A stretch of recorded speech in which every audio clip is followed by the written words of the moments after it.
Nagsagawa ng orientation ang Department of Information and Communication Technology, DICT Masbate, Department of Labor and Employment o DOLE at ang BOSJAB na isang pribadong institusyon sa syudad ng Masbate. Layunin nito na maisulong ang makabagong pamamaraan sa paghahanap ng trabaho para sa isang job seeker at maging ang employer na naghahanap naman ng trabahador. Sa pamamagitan ng BOSJAB app na isang AI-powered hiring na software, matutulungan makahanap ng top talents na may efficiency, accuracy at quality ang mga company owner. Isa rin itong platform na kahit sa laptop o anumang gadget ay pwede makahanap ng trabaho. Yes, but especially for the Masbateños, we're giving the premium account for free. And then all they have to do is download the app, register their profile. Then actually during the registration of profile, pwede nilang tingnan doon kung anong gusto nilang job preference, work from home, on-site, work from anywhere. If naghahanap sila ng part-time job, full-time job. So everything is already in BOSJAB app.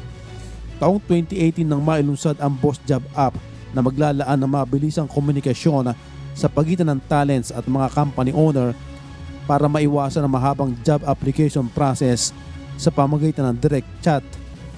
Okay, so si BOSJAB po kasi, so since online recruitment platform siya or online hiring platform, so anytime, anywhere, pwede sila mag-apply ng work or maghanap ng work. So hindi na nila kailangan pumunta mismo sa offices para mag-walk-in application. So even if they're doing their daily routines, pwede nilang isingit yung paghahanap ng trabaho.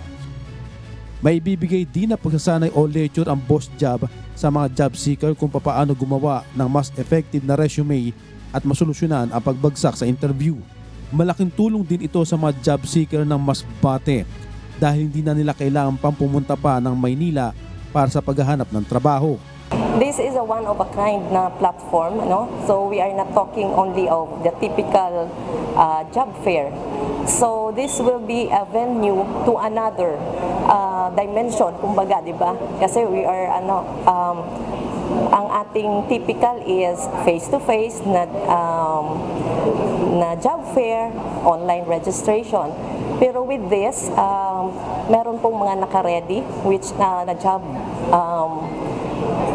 vacancies, opportunities, and it caters not only to the local Masbateños.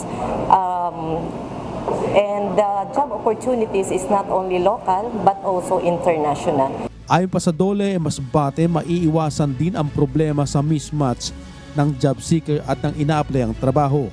At sagot din ito sa problema ng unemployment o kawalan ng trabaho ng mga nagsipagtapos ng mga pag-aaral sa isla ng Masbate. So mismatching of the jobs is really a big problem or big issue when it comes to employment. So dito, tinitingnan nga natin, di ba? Find job, talk to boss, which is a new, parang new approach. So dito pa lang, makikita na po ng job seekers kung saan sila. So mismatch, medyo maiiwasan. Plano naman ang pamunuan ng DOLE at BOSJAB na magkaroon ng MOA signing sa mga malalaking college schools para sa mega job fair.